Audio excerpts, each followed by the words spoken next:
Hey, Terry, here are the two exercises that we found that seem to be the most helpful. The one was what we call an adductor pullback. This is where you got the little ball here, placing it in between the knees, and you want to kind of really perch just on the edge of a chair or a bench, and you're just focusing on pulling this guy back. And you know what tends to want to happen is we tend to want to kind of shift and the knees go out to the side. You want to think about sliding it like back and forth, and we're trying to pull almost like you're trying to suck this femur or this knee back. And I would say, make sure you got good support, sit up nice and tall. You're just going to pull this back and do a couple where you just keep it pretty easy. You just kind of gently pull it back and then hold for a couple of breaths. Hold the last one for a couple of breaths. And again, almost think that you're trying to pull this hip back into the socket. You can even give the ball a little bit of a squeeze. But again, just don't do anything that's going to increase your aggravation or pain. And you can do a couple of those. Again, hold for a couple of breaths, nice deep breaths. So that's exercise number one we found to be beneficial.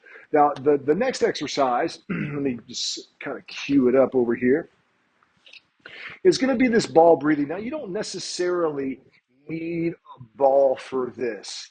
And you can use like a bench or a chair or like your couch to put your heels on. But in an ideal world, again, as long as it doesn't increase aggravation in your hip, we're going to go knees in front of hips, right? So knees in front of hips, ankles slightly above knees. That's kind of where we want it. And you really want to think about like this is like the bottom of a squat position, or as if you were sitting in a chair, but with the knees slightly above the hips.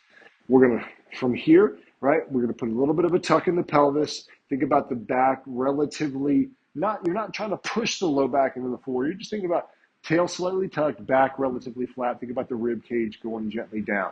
You're trying to connect, and I think we talked about this, the thumb and pinky finger. We're trying to connect the rib cage and the pelvis.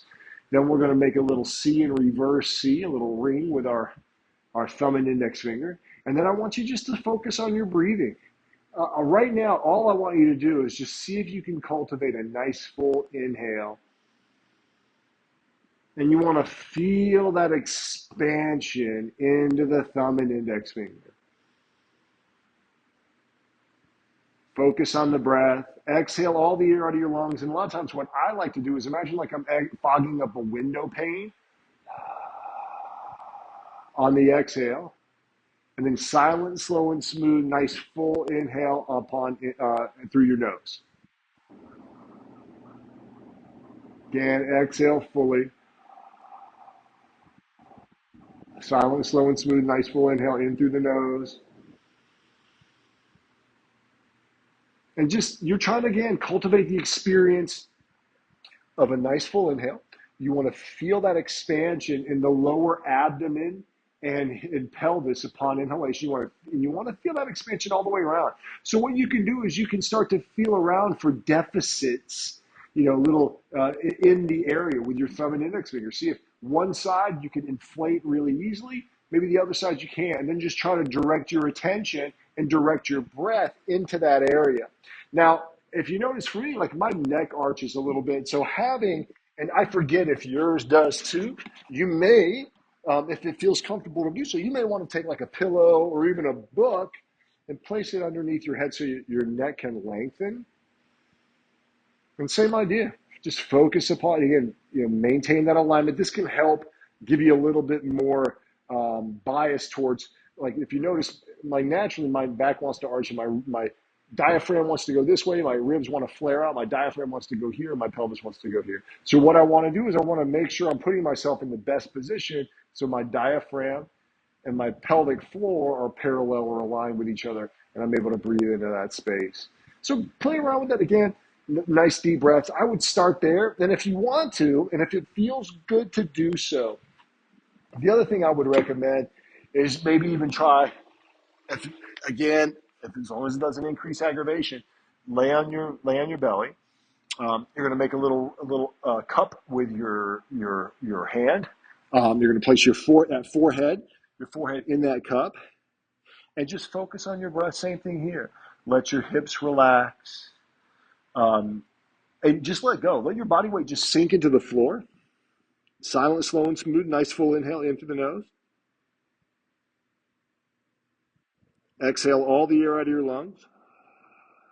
If it feels good to do so, you can exhale like you're fogging up a window pane.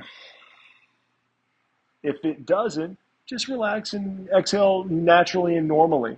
But I want you to exhale all the air out of your lungs, every last drop. And then silent, slow, and smooth, nice full inhale in through the nose.